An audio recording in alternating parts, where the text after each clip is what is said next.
Bismillahirrahmanirrahim.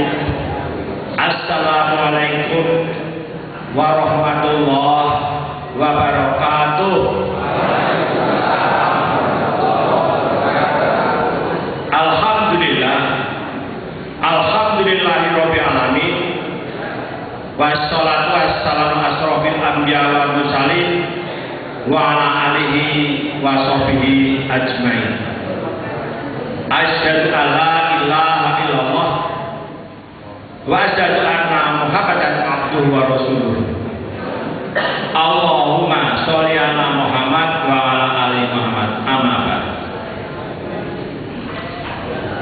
Yang saya hormati bapak-bapak, ibu-ibu, jamaah, para hadirin beserta para pendengar di mana saja berada, rahimakumullah. Terima kasih waktu yang diberikan kepada saya untuk menyampaikan tausiah bulan Ramadan pada malam hari ini. Sebagai pembicara, terlebih dahulu saya ingin memperkenalkan diri. Nama Qodiran Saleh, asli kelahiran Muntilan, 67 tahun yang lalu. Agamanya Islam keturunan. Bapak-bapak, ibu-ibu nanti boleh bertanya, apa arti Islam keturunan? Tempat tinggal saya di Jakarta. Saya adalah peneliti independen lintas kitab suci dan lintas agama. Pendidikan formal saya adalah akuntansi. Lembaga saya namanya Ulil Albab Filkis, sebuah lembaga yang formal yang menggeluti dalam bidang pembinaan mu'alaf tingkat nasional. Slogan saya, Anda sopan, kami pun segan.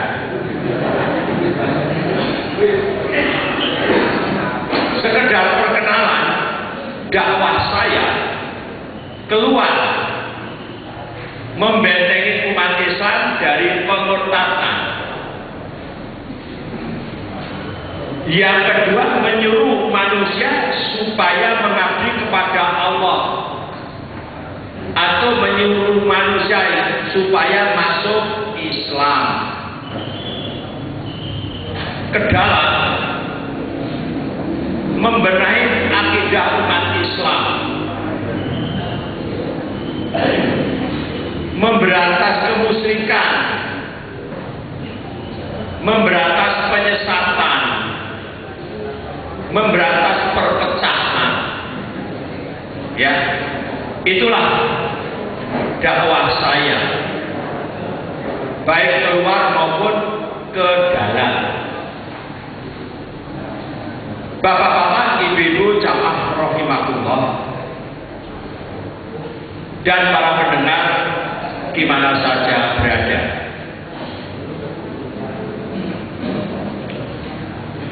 Sasaran saya berdakwah pertama kepada orang yang tidak mengerti agar mengerti. Yang kedua, kepada orang yang salah mengerti agar mengerti. Tapi untuk yang mengerti tidak saya dakwahi karena sudah mengerti. Tapi ironisnya, umat Islam Indonesia ini banyak yang salah mengerti. Ini disebabkan karena umat Islam Indonesia sudah menjadi korban konspirasi program orientalis Yahudi dan Kristen. Salah satu programnya apa?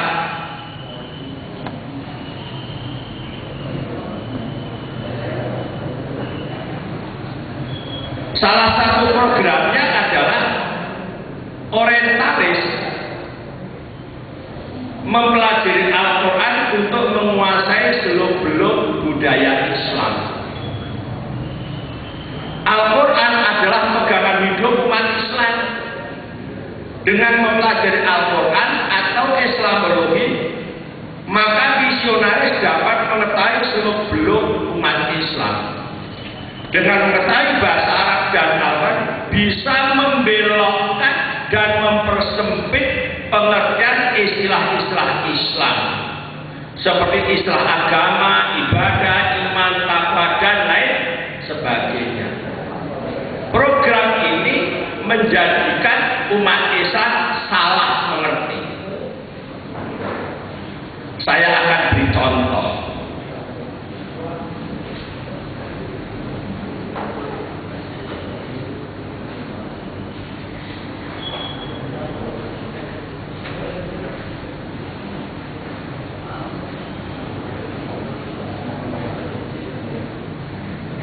Saya ambil dua ayat surat Al-Mu'minun ayat 1 dan 2. A'udzubillahi minasyaitonir rajim. Bismillahirrahmanirrahim. Qad aflahal mu'minun alladzina hum fi sholatihim khashi'un. Sesungguhnya beruntunglah orang-orang yang beriman, yaitu orang-orang yang khusyuk dalam sholatnya, atau yaitu orang-orang yang sholatnya khusyuk. Di dalam ayat ini masih ada kata-kata dalam bahasa Arab tidak diterjemahkan. Yang satu iman, yang kedua sholat, yang ketiga khusyuk. Ada apa sebenarnya? Istilah-istilah ini tidak diterjemahkan. Ternyata untuk mendukung program orientalis agar istilah-istilah itu bisa dibelokkan dan dipersempit pengertiannya.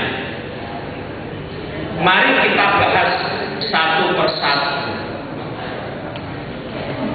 Kata iman, dari hasil penelitian saya di seluruh Indonesia, tidak terkecuali dari lapisan bawah anak-anak sampai orang tua, dimulai dari orang Islam awam sampai ulama, ketika ditanya tentang arti iman, umumnya menjawab apa? Percaya. Betul ya? Setelah saya teliti, arti iman itu percaya bersumber dari Kamus Bahasa Indonesia yang dibuat oleh W.J.S. Purwodarmito yang beragama Katolik. Bapak-bapak Islam atau Katolik? Kalau Islam mestinya tidak mengikuti Kamus Bahasa Indonesia, tapi mengikuti Al-Quran. W.J.S. Purwodarmito mengatakan iman adalah percaya, diambil dalam kitab Ibrani 11 ayat 1. Iman adalah dasar dari segala sesuatu yang kita harapkan dan bukti dari segala sesuatu yang tidak kita lihat. Dalam bahasa Yunani treskia, yang ada ungkapan lahiriah terhadap kepercayaan.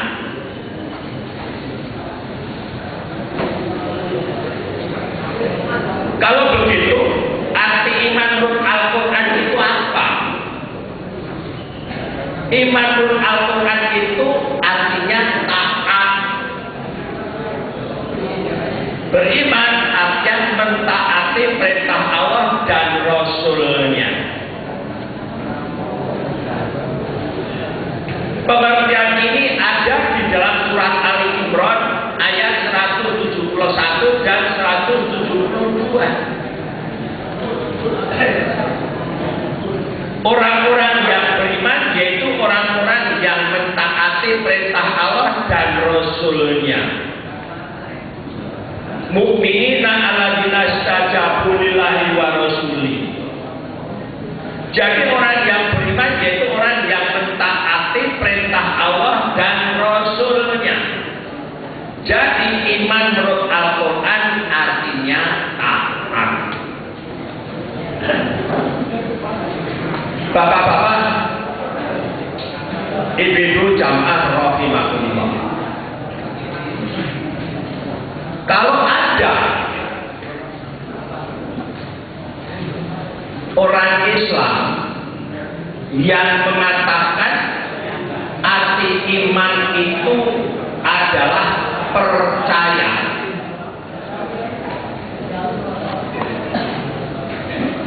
mereka itu berpegang pada kamus bahasa Indonesia atau Al-Quran.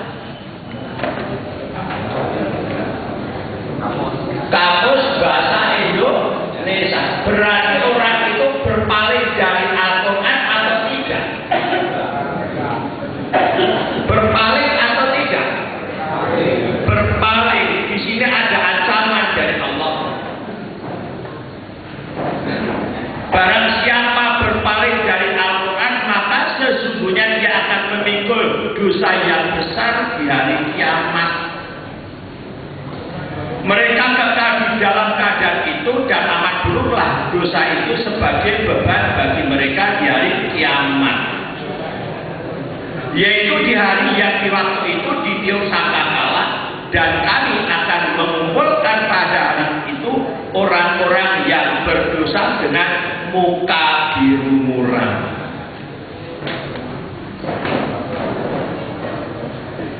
Iman menurut Al-Quran artinya taat.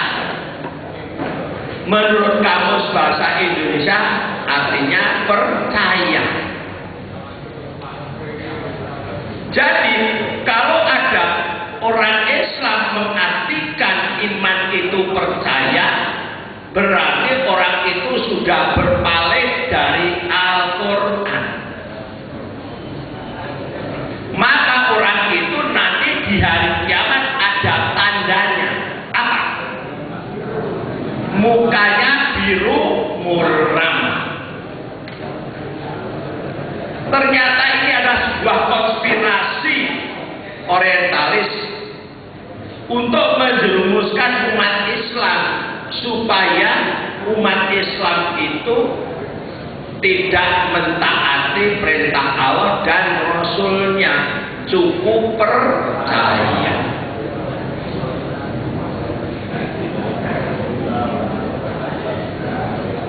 Bapak-bapak, ibu-ibu jamaah rahimahullah. Orang yang taat pasti percaya, tapi orang yang percaya belum tentu.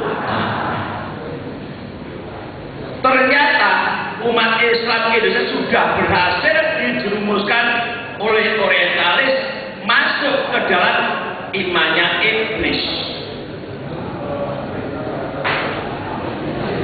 Iblis itu percaya Allah Tuhannya, tapi diperintah sujud tidak mau.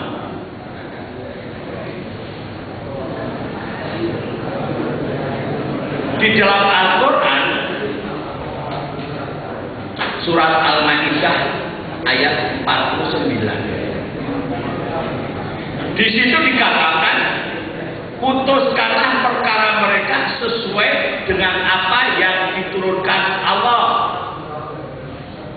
Berarti hukum Allah harus ditegakkan. Sebagai umat Islam percaya enggak ada perintah supaya menegakkan hukum Allah, terutama membunuh, mencuri, dan berzina. Percaya nggak kira-kira ada hukum itu? Percaya, tapi dilaksanakan atau tidak? Allah mengancam di dalam ayat musibah. Ya, mari kita lihat ayatnya biar tidak ragu-ragu.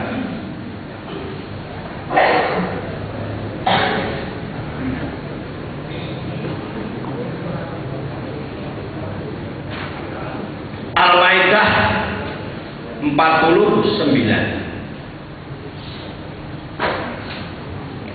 Hendaklah kamu memutuskan perkara di antara mereka menurut apa yang diturunkan Allah, dan janganlah kamu mengikuti hawa nafsu mereka, dan berhati-hatilah kamu terhadap mereka supaya mereka tidak memalingkan kamu dari sebagian apa yang telah diturunkan Allah kepadamu. Jika mereka berpaling dari hukum yang telah diturunkan Allah, maka ketahuilah bahwa sesungguhnya Allah menghendaki akan menimpakan musibah kepada mereka disebabkan sebagian dosa-dosa mereka. Dan sesungguhnya kebanyakan manusia adalah orang-orang yang fasik. Tolong renungkan umat Islam Indonesia, ya, diperintah untuk memutuskan perkara menurut hukum Allah, dilaksanakan atau tidak? Tunggu saatnya datang musibah. Nah, bapak-bapak ibu jamaah rahimahullah, pada zaman Wali Songo, ya, waktu itu sudah ada pondok pesantren atau belum? Waktu itu sudah ada IAIN atau belum? Waktu itu sudah ada Universitas Al-Azhar atau belum? Tapi kenyataan pada waktu itu umat Islam sudah melaksanakan syariat Islam selama 200 tahun. Sebab apa? Mereka mengartikan iman itu menurut Al-Quran, yaitu taat, bukan percaya. Sebab waktu itu belum ada kamus bahasa Indonesia.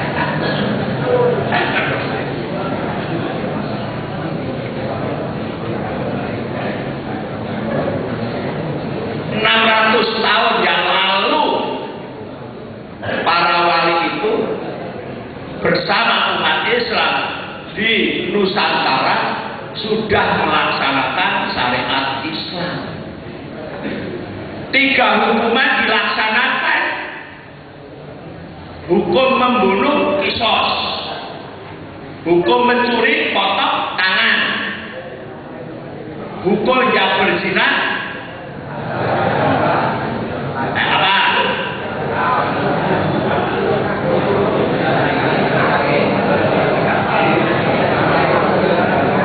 Ribet karena nggak pernah baca Quran.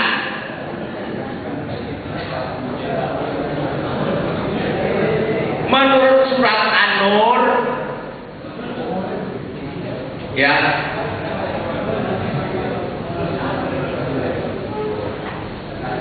ayat 2 dan 1 dan 2. Ini adalah satu surat yang kami turunkan dan kami wajibkan menjalankan hukum-hukum yang ada di dalamnya. Dan kami turunkan di dalamnya ayat-ayat yang jelas agar kamu selalu mengingatnya. Perempuan yang berzina dan laki-laki yang berzina, maka derah tiap-tiap seorang dari keduanya 100 kali derah digebuk. Dan janganlah belas kasihan kepada keduanya, mencegah kamu untuk menjalankan agama Allah. Jika kamu beriman pada Allah dan hari akhir dan hendak pelaksanaannya hukuman mereka disaksikan oleh sekumpulan dari orang-orang yang beriman. Ya, jadi menurut Al-Quran, orang yang berzina itu hukumannya didera 100 kali. Tapi mengapa bapak-bapak mengatakan dirajam? Sumbernya dari mana? Dari hadis. Nah, hadis itu diucapkan Rasulullah ketika hukum dera ini sudah ada atau belum? Mungkin Rasulullah tidak melaksanakan perintah Al-Quran. Makanya hadis itu harus diteliti kapan Rasulullah mengucapkan itu. Setelah turun syariat yang baru atau sebelum turun syariat yang baru. Karena Rasulullah 2 kali melaksanakan syariat. Syariat yang lama mengikuti syariat Nabi Musa dan syariat yang baru, syariat yang sudah disempurnakan. Sekarang tercantum dalam Al-Quran. Hukum rajam bagi pezina itu ada dalam kitab Taurat, kitab Ulangan 22 ayat 22. Laki-laki dan perempuan yang berzina harus dihukum dilempari batu sampai mati. Kemudian syariat yang baru dirubah oleh Allah, diringankan, cukup digebuk 100 kali. Gebuknya di alun-alun. Tahu alun-alun? Apa alun-alun?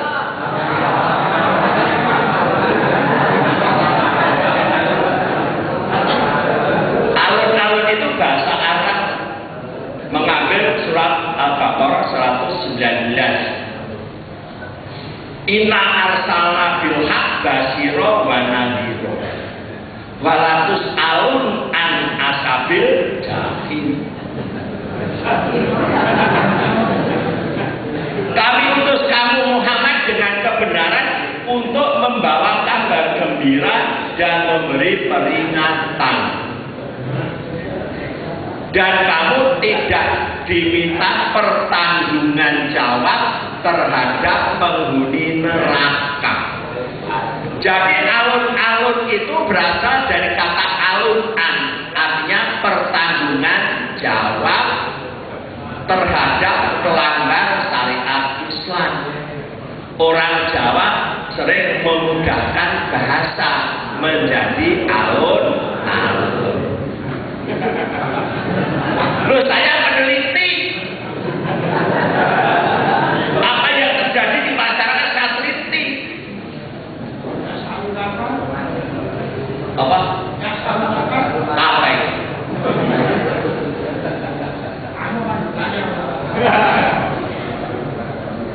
Jadi alun-alun itu tempat mengeksekusi pelanggar hukum Islam. 3 hukuman: membunuh dikisos, mencuri potong tangan, berzina didera. Bagi pezina dihukum dera 100 kali dera sampai pingsan. Alat untuk memukul dari rotan atau kayu yang besarnya 1 in. Digebuk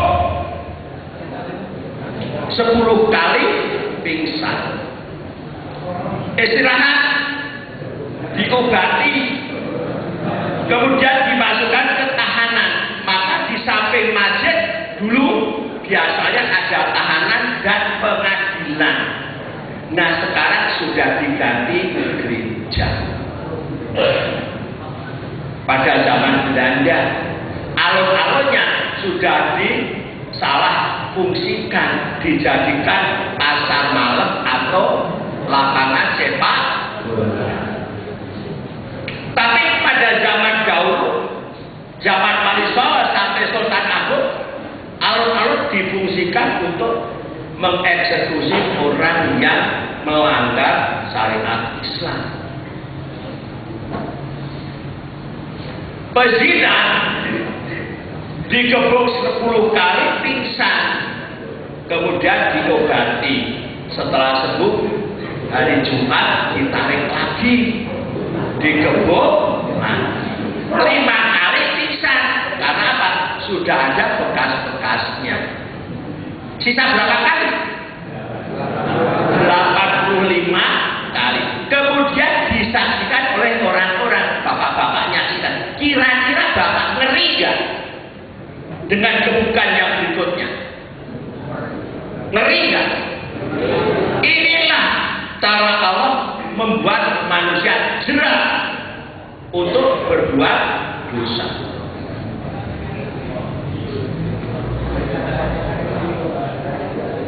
Mengorbankan satu orang tapi untuk menyelamatkan jutaan manusia. Mau coba?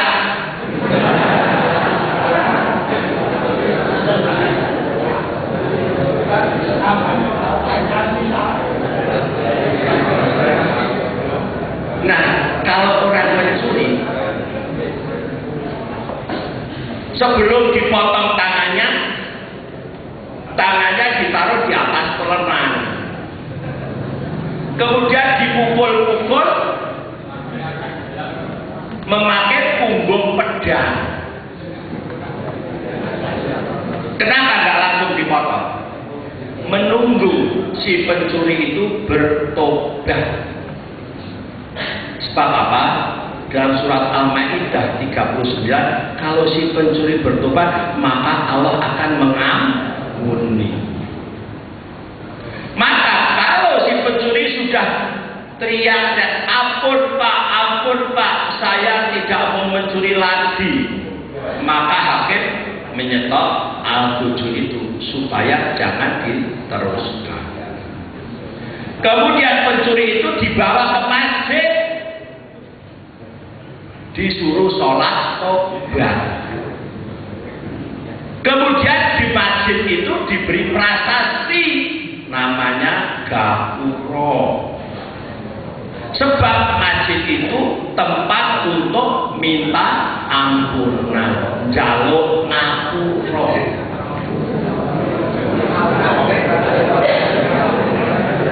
Di Klaten ini ada masjid agung nggak?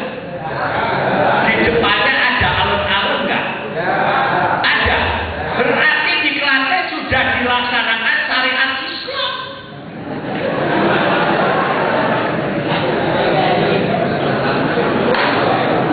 Kenapa sekarang alun-alunnya tidak difungsikan?